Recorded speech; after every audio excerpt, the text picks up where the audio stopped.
Bonsoir et bienvenue pour ce rendez-vous spécial. Place au débat ce soir sur LFM avec, oui, les deux candidats vaudois restants dans la course au Conseil des États. Le premier, le PLR, Pascal Broulis, ancien conseiller d'État vaudois. Bonsoir à vous. Oui, bonsoir. Et le second, le Vert, Raphaël Mahin, conseiller national. Bonsoir à vous. Bonsoir. Votre espoir, à tous les deux, donc, rejoindre le socialiste Pierre-Yves Maillard, élu au premier tour, et siéger au Conseil des États au nom du canton de Vaud. Nous voici partis pour 30 minutes de discussion. Nous serons deux à les orchestrer. Bonsoir, Julie Marty. Bonsoir Isabelle Bertolini. Ces 30 minutes, ce sera l'occasion d'aborder deux grands thèmes. Le pouvoir d'achat tout d'abord et l'environnement. Commençons tout de suite avec le pouvoir d'achat et notre première question. Chacun de vous doit proposer une mesure concrète pour aider la population face à l'inflation. La parole est à vous, Raphaël Mahin. Une 13e rente AVS pour les seniors. Les rentes n'ont pas progressé comme le coût de la vie et ça devient intenable pour beaucoup de familles, beaucoup de seniors de boucler les fins de mois. On va voter début d'année prochaine sur cette mesure. Donc voilà, très simple, très concret, comme le 13e salaire, une 13e rente. Et on a les moyens de le financer. C'est simplement une question de volonté et de faire le pas. Pas d'accord, Pascal Broulis. Non. Alors, l'indexation des salaires, la revalorisation des salaires, ce qu'on a fait au niveau de l'État de Vaud, et c'est important. Et puis également pour les personnes qui vieillissent, l'automatisme pour les rentes. Pour moi, c'est crucial que les personnes âgées qui n'ont plus de pouvoir d'achat, qui progressent avec leur travail, eh bien qu'elles puissent avoir un automatisme d'indexation. Et c'est pour ça que je me battrai, et je suis clair là-dessus. D'ailleurs, j'ai toujours fait au niveau du Conseil d'État, avec à l'époque mon collègue M. Maillard, quand il était au gouvernement, donc indexation quasi automatique pour les salaires, c'est important pour moi. Et puis les rentes. Évidemment, quand on parle pouvoir d'achat, on pense aux gros postes de dépenses pour les Vaudois, les logements notamment, mais difficile de ne pas parler des primes maladie et de cette hausse annoncée en 2024 de près de 10% dans le canton de Vaud, 433 francs de plus pour les Vaudois à payer. Comment freiner la hausse des primes, Pascal Broulis ? Question vraiment importante. D'ailleurs, le gouvernement vaudois, l'actuel, le précédent, on a beaucoup travaillé pour essayer de trouver une solution, pour éviter que ce poste dans le ménage coûte trop cher. Et c'est pour ça que le canton de Vaud était précurseur avec les 10% que nous avons mis en place. C'était un deal avec la fiscalité, qui était aussi repris au niveau fédéral, la fiscalité, avec l'AVS. Et donc, aujourd'hui, le modèle vaudois, avec un subventionnement important, puisqu'on consacre quasi 900 millions. C'est bientôt un dixième du budget de l'État qui vient soulager ceux qui en ont besoin. Et ça, c'est vraiment le modèle qu'on doit reprendre. D'ailleurs, je me battrai quand on en débattra devant le peuple suisse. Là aussi, c'est un sujet qui sera mis sur la table. C'est une approche. Puis après, il faut la travailler. Cette législature qui se termine, ça a été des blocages permanents. J'y étais pas, donc voilà. Donc il faut tendre la main à la partie adverse, trouver des solutions pour aussi maintenir, et ça c'est important, des soins de qualité. Parce que ceux qui vieillissent ont besoin de pouvoir accéder à ces soins qu'on développe. On trouve des techniques, on vit jusqu'à 100 ans aujourd'hui assez bien, en très bonne forme. C'est 38% des Vaudois qui touchent un subside pour l'assurance maladie. Pascal Broulis, vous l'avez dit, vous défendez ce système, mais concrètement, votre parti est contre ? Pas du tout, non, parce que le PLR vaudois, appuyé avec les partis de centre-droite, ont voté ce projet. Clairement. Mais à l'échelle suisse. Mais parce qu'en Suisse, c'est le fédéralisme 26 cantons. Tout d'abord, c'est pas que mon parti. J'étais pas là-bas. Et je peux comprendre que des cantons alémaniques qui ont d'autres modèles puissent pas comme ça reprendre forcément ce que nous avons fait ici dans le canton de Vaud. Et ce que je vais m'employer à faire, c'est de convaincre. D'ailleurs, c'est une de mes forces, c'est d'essayer de tendre la main aux autres, trouver des solutions, créer des ponts, comme je l'ai fait avec M. Maillard. On n'était pas toujours d'accord, mais au final, on a toujours trouvé des ponts avec l'entier du gouvernement pour le bien des personnes qui vieillissent, des jeunes en formation, et puis de la population travailleur qui se lève le matin pour justement créer de la richesse. Raphaël Mahin, de votre côté, freiner la hausse, cela passe par la caisse unique ? Non, mais peut-être d'abord un mot quand même, parce qu'il faut être précis. C'est bien joli les grandes théories ou les déclarations. Il faut voir ce qui s'est fait à Berne. Ça a été une législature de blocage. On avait sur la table la proposition d'indexer les rentes. Elle a été refusée par le bloc PLR UDC. On avait sur la table la question de la protection avec les subsides d'assurance maladie. Ça a été refusé par l'intégralité du PLR. Donc c'est un peu facile maintenant de vous approprier ce que Pierre-Yves Maillard a fait dans le canton de Vaud. C'était un projet que vous avez soutenu dans un conseil d'État à majorité de gauche. Et vous vous appropriez ce projet que pas un seul élu de votre parti défend à Berne. Donc c'est vrai que il faut être précis, il faut être concret, il faut regarder les votes et ce qui s'est passé à Berne. Et maintenant sur la question de la caisse maladie. Alors on laisse peut-être non, parce que juste sur ce point, vous me posiez la question. Pour moi, le premier pas, le plus important, c'est de traiter la question des lobbies. C'est-à-dire qu'il y a certains partis, dont notamment le PLR, qui sont sous l'influence directe de lobbies. On ne peut pas le matin siéger comme président d'un conseil d'administration d'une assurance maladie et l'après-midi être dans la commission du Parlement qui traite de la surveillance des assurances maladie. Et la plupart des réformes, elles existent, sont sur la table. C'est des projets dont on discute à Berne et qui sont torpillés par les représentants des lobbies. Et c'est pour ça que la majorité de blocage, PLR, UDC en particulier, a pu faire obstacle à toutes les propositions qu'on a faites pour réformer le système de santé. Pascal Roulis, une réponse déjà sur la pique. Si on en vient toujours à l'attaque des partis, je vais quand même sortir la liste s'il la faut. Je ne me suis jamais collé les mains sur le goudron. Je ne suis pas l'avocat des gens qui désobéissent. Vous êtes l'avocat. Vous refusez le droit de ces personnes de se défendre. Laissez-moi parler. Donc vous pensez que ces personnes n'ont pas de droit? Vous savez, M. Marianne, ce qui est important, vous l'avez relevé.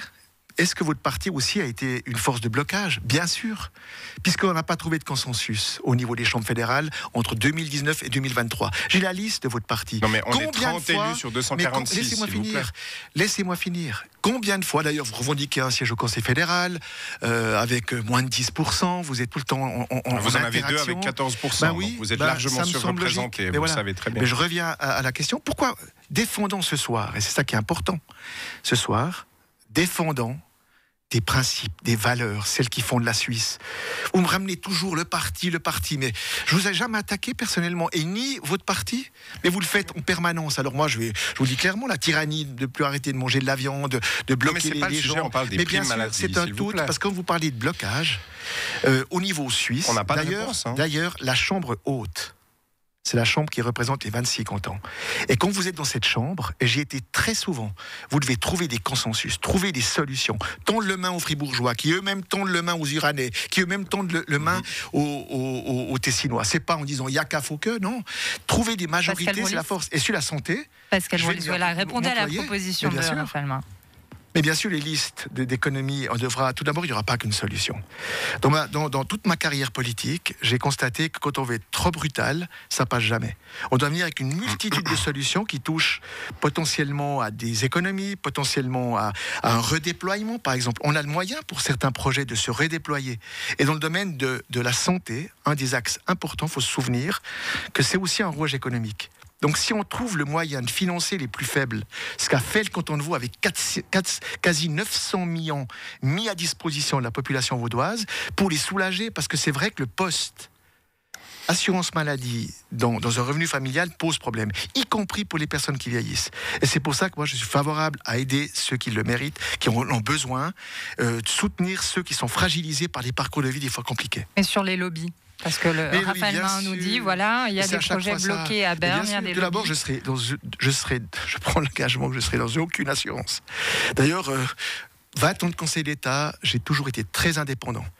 Par contre, j'ai toujours souhaité défendre des principes et des valeurs et toujours tendre la main à l'autre partie en ne violant pas mes propres principes, mais en trouvant la solution. Ce qu'on a fait au niveau du gouvernement vaudois, que ce soit à gauche ou à droite de composantes, et ça a fonctionné.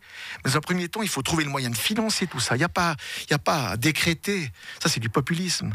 Non, on doit se dire, voilà, il y a un problème ici, il faut trouver de l'argent, on lève l'argent, et cet argent ensuite va à celui qui en a besoin. Voilà, dans le domaine de la santé. Alors, sur la question du lobbyisme, ce que tout le monde a vu, et notamment la population vaudoise, c'est que vous avez accepté que votre campagne soit en partie financée par Philippe Maurice. Puis ensuite, vous torpillez les projets de prévention dans le domaine du tabac. Donc ne dites pas que cette indépendance est garantie, même si c'est une très bonne chose. Vous prenez l'engagement de ne pas siéger dans un conseil d'administration. Et maintenant, quand vous dites qu'il faut trouver des solutions à Berne, je suis le premier à dire... Oui, mais c'est, en quelque sorte, c'est trop facile parce que vous n'êtes pas à Berne. Donc en quelque sorte, vous vous dédouanez de ce qui ne vous plaît pas, et puis tout ce qui vous arrange, vous dites que vous allez le soutenir. C'est un peu facile. Ce que je constate, c'est qu'à Berne, évidemment qu'il faut trouver des solutions, il faut trouver des compromis, mais ce que je vois au Parlement fédéral. Et il faut le voir pour le croire. C'est que les lobbies sont tellement puissants que le bloc qui a la majorité, qui est un bloc PLR-UDC, dicte sa loi. Il n'y a pas de main tendue. Il n'y a pas de volonté de trouver du consensus. On vit dans un système où une majorité dicte sa loi. Alors que, et je termine par là, les solutions, elles sont connues. J'en cite 2. Il faut être très concret, très précis. Prix de référence pour les médicaments génériques. C'est un sujet qui était sur la table, qui a été torpillé parce que la fêtière des médicaments génériques, la pharma, a été emmenée par un des conseillers nationaux, membre de la commission santé sociale. On a torpillé cette réforme alors que les médicaments sont toujours 2 fois plus chers, 3 fois plus chers en Suisse qu'à l'étranger. Et autre mesure, réforme du TARMED. Certains gestes médicaux sont encore beaucoup trop rémunérés et on a un lobby des médecins spécialistes, pas tous, mais certains qui abusent du système, qui ont fait échouer cette réforme. Fermons peut-être cette page coût de la santé pour parler rente AVS notamment. Et pour parler votation en mars, la population devra voter sur 2 objets. L'initiative populaire des syndicats pour une 13e rente AVS et celle des jeunes PLR pour la retraite à 66 ans. Parlons tout d'abord du premier texte avec cette hausse mensuelle des rentes de 8,33%. Vous êtes favorable, vous l'avez dit, Raphaël Mahin, pourquoi ? Oui, parce que ça devient insoutenable. On a assisté ces dernières années à une inflation que tout le monde constate à la fin du mois et il faut trouver des solutions. C'est-à-dire qu'on ne peut plus maintenant rester les bras croisés et attendre que par miracle quelque chose tombe du ciel. Là, on a une proposition très concrète, on a réfléchi au financement et on sait que ça va rajouter un petit peu de mou. Évidemment, ça ne va pas être la solution à tous les problèmes, mais c'est très concret. Et puis, c'est une vision de société. Et en face, le même jour, on vote sur une initiative qui veut encore augmenter l'âge de la retraite. Donc, il y a un choix très clair. Est-ce qu'on veut un peu plus d'argent à la fin du mois, une 13e rente, ou est-ce qu'on veut augmenter l'âge de la retraite, comme le demande le PLR ? Et pour ma part, mon choix est fait. Pascal Brolis, donc, position inversée. Le PLR, je vais vraiment commencer à attaquer l'hiver en permanence. La liste est tellement longue sur des choses qui ont été faites et qui me semblent je précise qu'il y a un petit calepin sur... Oui, parce que ça vaut la peine de noter, vous savez, c'est important. Donc revenons maintenant à cet aspect-là. Mais c'est pas une initiative des jeunes PLR, c'est une initiative pour l'augmentation de l'âge de la retraite. Elle vient pas des Verts. Hein. Vous savez, si les jeunes ont lancé cette initiative, c'est qu'ils se posent des questions sur leur propre future rente. C'est des questions qui sont pertinentes. Et c'est vrai que les jeunes aujourd'hui ont beaucoup d'inquiétudes. Certains n'ont pas de travail, certains ont des difficultés à rentrer dans le monde, par exemple. de rentrer dans le monde du travail. Maintenant, revenons à votre question précise. Voilà. Madame. Dites-moi, position sur cette 13e Je suis pas favorable tout d'abord à l'augmentation de l'âge de retraite. Pourquoi ? Même si c'est un modèle qui est proposé par les jeunes, à un modèle en quelque sorte empirique suivant le vieillissement. Donc je suis pas favorable. Pourquoi ? Parce qu'il faut déjà faire une pause claire. On vient de voter sur l'AVS 23.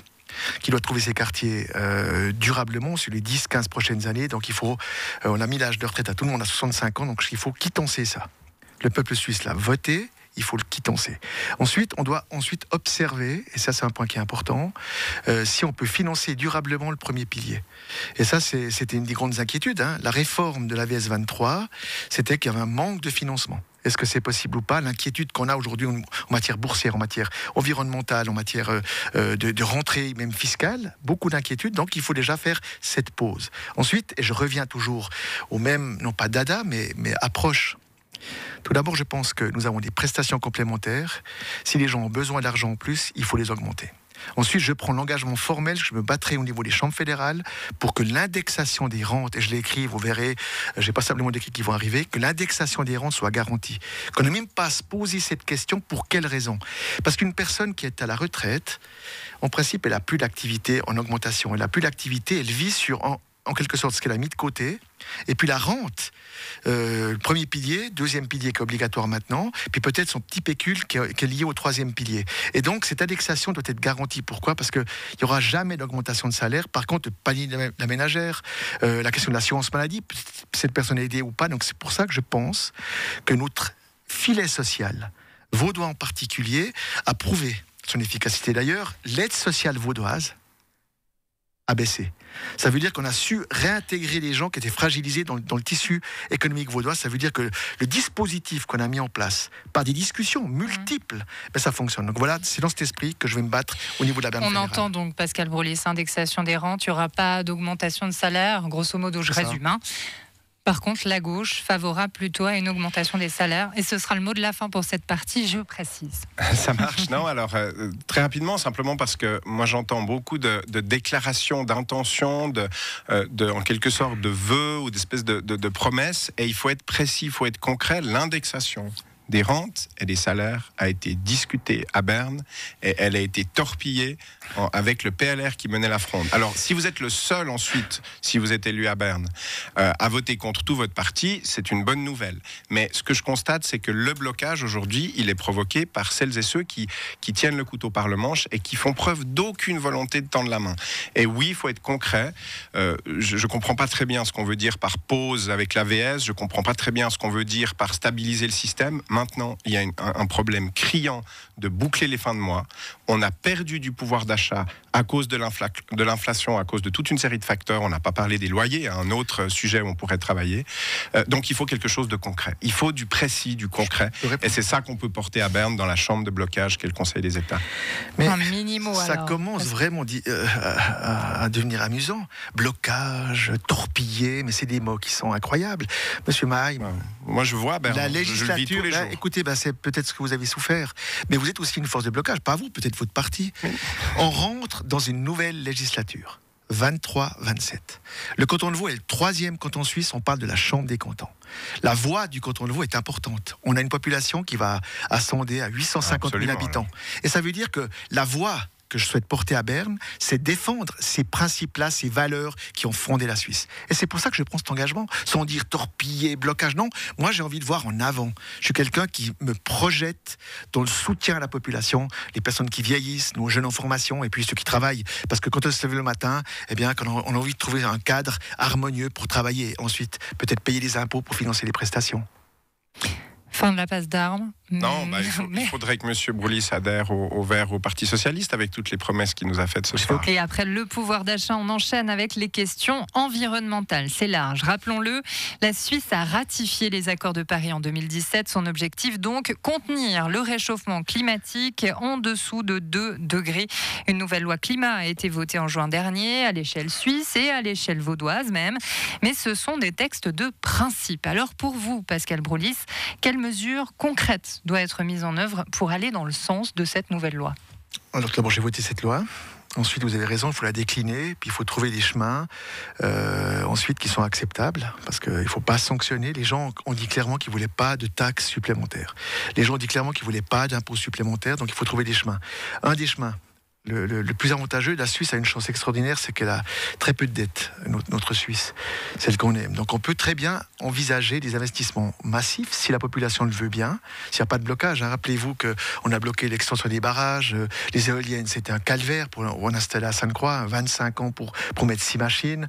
Ensuite, on a bloqué les projets même de photovoltaïque. Au niveau du canton, je me suis battu pour dire partout des panneaux solaires, sauf sur la Cathay et notre château de Chillon. Pourquoi? Pour inciter. Et à chaque fois des blocages multiples. Donc ça veut dire, moi je pars du principe que pas de taxes, pas de punition, de la pédagogie multiple, et puis des projets qui viennent beaucoup par l'investissement. Pourquoi? Parce que l'investissement, il a un rôle très intéressant, c'est que quand on investit de l'argent ne disparaît pas. Ça donne du travail à des gens, ça paye ensuite des gens, et puis en même temps, on lutte contre ce réchauffement. Clairement, le but étant quoi au final? C'est aussi d'avoir une autonomie énergétique propre à la Suisse, éviter les problèmes qu'on a vécu avec l'Ukraine et ses blocages, quand on s'est posé des questions de savoir si on passerait l'hiver avec suffisamment de gaz ou suffisamment de matériaux de chauffage. Et donc voilà, donc c'est dans cet esprit, donc j'ai envie de me battre pour l'investissement intelligent et puis aussi simplifier les procédures pour qu'on accélère toute cette transition énergétique. Donc si j'entends bien, Pascal Broulis, si je prends une mesure concrète de votre discours, c'est incitation financière pour investir notamment dans les panneaux solaires. Et pour vous, Raphaël Mahin, la mesure?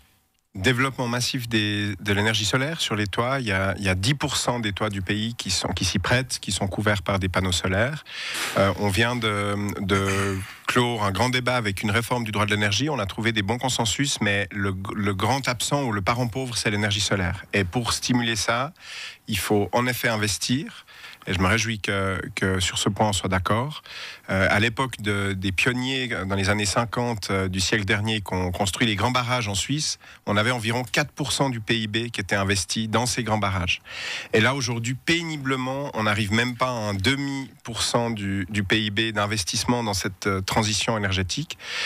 Donc il faut augmenter l'investissement et tout miser sur le solaire parce que c'est la source d'énergie la plus facile, la plus accessible, qui pose le moins de problèmes et qui est disponible tout de suite. À l'inverse, par exemple, du nucléaire qui serait une folie parce que ça prendrait un temps fou à développer. Pour le coup, on est sur le premier point d'accord depuis le début du débat quand même. Oui, parce que, en tout cas à titre personnel, je l'ai prouvé au niveau du canton, on a débloqué grâce à la bonne tenue de nos finances publiques 200 millions, 100 millions une première fois. Le gouvernement a continué dans cette voie-là. Pourquoi ? Parce que nos finances sont saines. Et puis, comme je le dis, l'argent ne disparaît pas.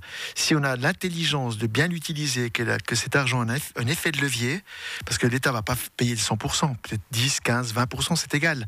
L'argent est réinjecté dans le circuit, puis réapparaît ensuite par les travailleurs, puis aussi une mutation, parce que là aussi, il faut qu'on accepte qu'on devra créer des postes de travail dans cette transition, puisque ces métiers-là, ils ne sont pas encore suffisamment au nombre au niveau de la Suisse. Et ça aussi, c'est un point qu'il faudra avoir à l'esprit, c'est la sensibilisation.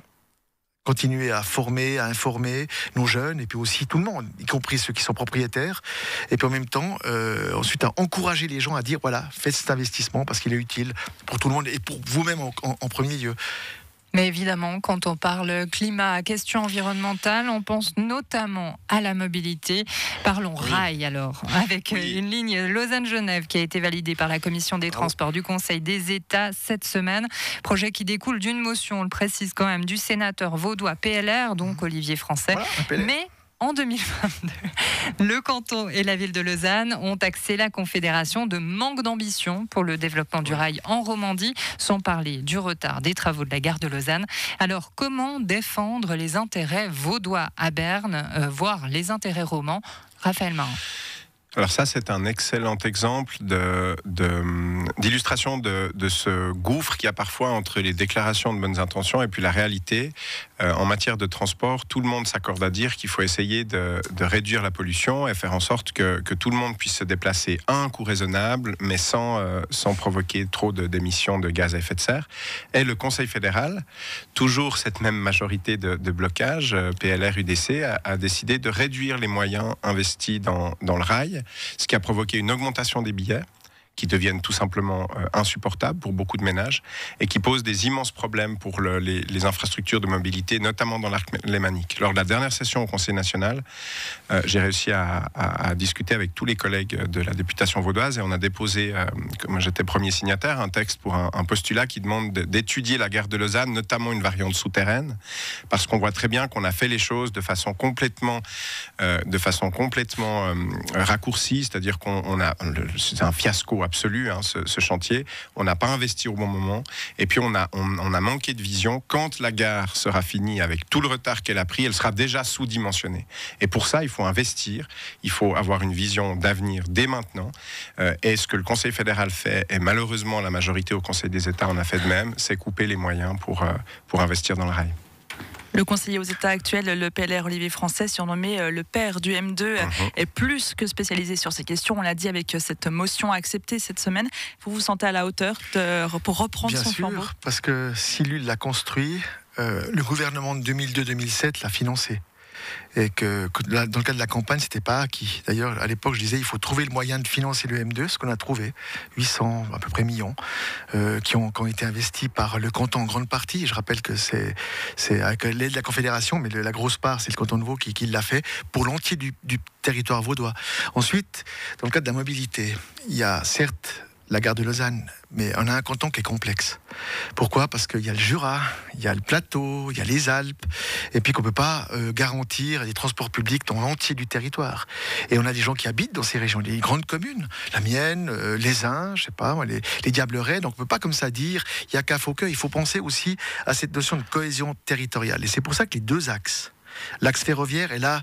Alors, on a fondé à l'époque la 3e voie à Vosges-Genève, le financement, le préfinancement, le gouvernement en 2007 par des agences publiques. On a avancé l'argent. En 2009, c'est devenu crédible. Et c'est pour ça que Olivier Français a traduit tout ça. Puis sa vision aussi était très claire. Donc moi, j'ai envie de continuer ce travail. Et c'est vrai que sur l'histoire de la gare de Lausanne, ce qui a aussi bloqué beaucoup de choses, c'est aussi des fois les oppositions. Il faudra trouver le moyen de rassembler les gens pour qu'ils acceptent ces grands chantiers. Parce que dans une période donnée, ces chantiers ont des nuisances, du bruit, etc. Mais par contre, c'est pour le bien général. Parce que si on veut faire cette transition de mobilité individuelle à une mobilité plus collective, je parle des grands axes, eh bien, il faut qu'on accepte les grands chantiers. Donc voilà, il faut garder les deux choses, et c'est pour ça que c'est pas une minorité de blocage, non. Au niveau suisse, il y a des territoires tellement vastes. Moi, je comprends très bien qu'on doit aussi renforcer les autoroutes. Si vous prenez l'autoroute Vosges-Genève, à votre question tout à l'heure, est-ce que je suis favorable ? Mais bien sûr, parce que l'autoroute Vosges-Genève, c'est 1964. On va parler de l'élargissement des autoroutes. C'était 400 000 habitants en moins. Ça me semble logique qu'un tant soit peu, on se mette à niveau. D'autant plus qu'on est sur Zurich, ils l'ont fait. Donc voilà, il faut ni mettre en confrontation le rail et la route. Et c'est pour ça qu'il faut faire les deux choses et travailler en bonne intelligence. Et d'ailleurs, le conseiller fédéral Rushdie, depuis qu'il a pris son travail à bras-le-corps, il est très attentif à la Suisse romande. Et je le remercie. Alors, Raphaël Mahin, je vous fais réagir sur ce que vient de dire Pascal Broulis. Il ne faut pas opposer automobilistes et usagers des trains. De nouveau, là, on a malheureusement une espèce de déclaration d'intention. Et ce qui s'est passé ce printemps, c'est qu'on a eu en même temps la décision d'investir 5 milliards, voire plus, dans les autoroutes, avec le Parlement qui vote un élargissement à 6 voies des routes principales en Suisse, qui est une folie. Ça va gaspiller des terres agricoles, causer des pollutions à n'en plus finir. Et en même temps, en parallèle, on a baissé les moyens pour le trafic régional train, voyageurs, ce qui a abouti à une augmentation du prix des transports. Donc ça veut dire que derrière cette grande déclaration de dire oui, il ne faut pas opposer l'un et l'autre, moi je suis parfaitement d'accord avec cette idée de ne pas opposer l'un à l'autre, mais dans les faits, si on est précis, si on regarde concrètement, ce qui s'est passé, c'est qu'on a donné des milliards à un élargissement qui, franchement, est complètement déraisonnable des autoroutes en terre vaudoise, et puis qu'on a en même temps rendu les transports publics plus chers. Et puis peut-être un dernier mot, quand on parle des grands axes, parce que la gare de Lausanne, pardon, mais c'est tout de même un nœud ferroviaire fondamental, donc bien sûr qu'il faut penser aux autres régions de notre magnifique canton, mais la gare ferroviaire de Lausanne, c'est quand même un nœud ferroviaire important. Et quand on parle de l'axe, il ne faut jamais oublier que développer le train, c'est forcément plus efficace que la voiture, parce qu'un train, les grands trains Intercity à 2 étages, quand il est à pleine capacité, en termes de nombre de personnes voyagées, ça représente l'équivalent de 30 km de circulation en double fil sur l'autoroute. Donc ça veut dire que rajouter un seul train, c'est 30 km de circulation sur l'autoroute. Donc c'est vraiment, on parle de 2 mondes différents, et c'est la raison pour laquelle, si on veut transporter plus de monde de façon efficace, on doit avoir des bonnes infrastructures ferroviaires sur cet axe lémanique. Donc voilà, si je résume un petit peu votre propos, c'est ne pas élargir les autoroutes pour rendre le rail plus attractif. Un rail plus attractif, c'est aussi, j'imagine, un abonnement moins cher, notamment, Pascal Broulis. Est-ce que c'est possible Vous savez, c'est... comme formule? Alors, on peut tout faire, mais je répète toujours, et ça fait des fois sourire, l'argent ne pousse pas sur les arbres. On peut avoir les meilleures idées du monde, il n'y a qu'à faut que, mais après, il faut trouver des majorités. Et le peuple suisse a cette force, et je suis très fier du modèle suisse, c'est qu'il y a le référendum. Donc avant de construire des projets, il faut justement trouver des majorités qui fassent qu'au final, il n'y a pas de blocage. Et c'est dans cet esprit qu'il faut construire des passerelles. De dire, on met uniquement l'investissement ici haut, on rend ça gratuite. D'ailleurs, la gratuité est très, très complexe. Pourquoi ? Parce qu'elle pose une difficulté.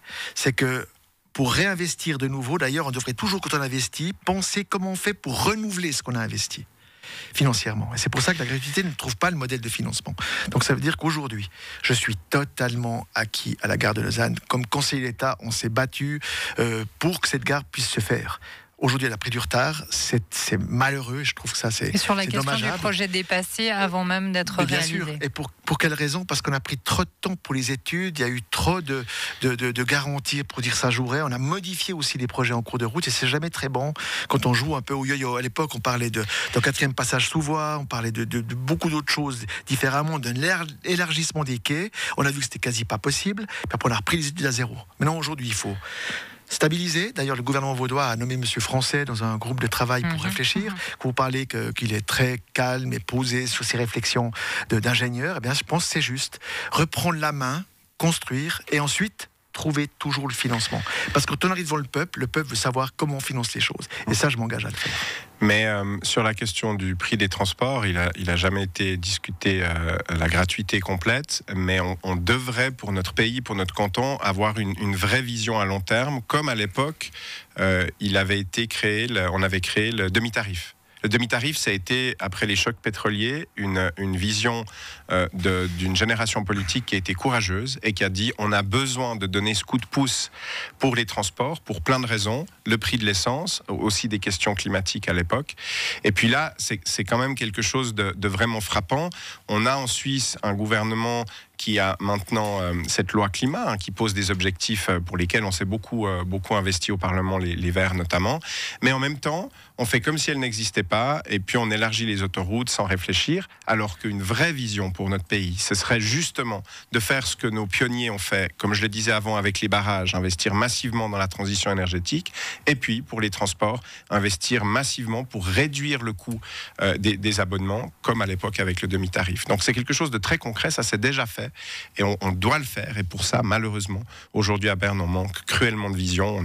On est uniquement resté à ces fameux blocages dont on a beaucoup parlé aujourd'hui. On arrive au terme de ce débat, mais avant de se quitter, une question qui appelle une réponse rapide, instinctive. Si vous êtes élu, Pascal Broulis, quel sera votre cheval de bataille ? Éviter les blocages, tendre la main pour trouver des solutions, défendre des principes.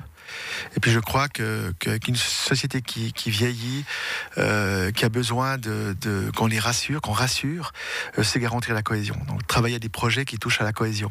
Indépendamment des autres, tout est important. Comme parlementaire, il y a à peu près 2000 décisions par année. Mais je pense que la cohésion garantit la paix. Et quand il y a la paix, on peut vivre en harmonie. Donc l'engagement que je prends, c'est d'être attentif à ce que j'ai fait pendant 20 ans de gouvernement avec mes collègues de gauche ou de droite. Et donc d'avoir un pays, un canton harmonieux. Et qui se projette dans le futur, parce que je suis quelqu'un qui croit en l'homme, et donc c'est la projection dans le futur. Et vous, Raphaël Mahin, quel serait votre cheval de bataille en cas d'élection ? J'appartiens à une génération qui est maintenant prête à prendre ses responsabilités pour notre canton et pour l'avenir du pays. Ces dernières années, on a subi les crises plutôt que les anticiper. On a subi la crise énergétique à cause du tyran au Kremlin qui a attaqué l'Ukraine, et ça a complètement fait exploser les prix des énergies fossiles parce qu'on est dépendant de l'étranger. Donc il faut se sortir de cette dépendance. On subit la hausse des primes maladie en restant les bras croisés alors qu'on connaît les recettes.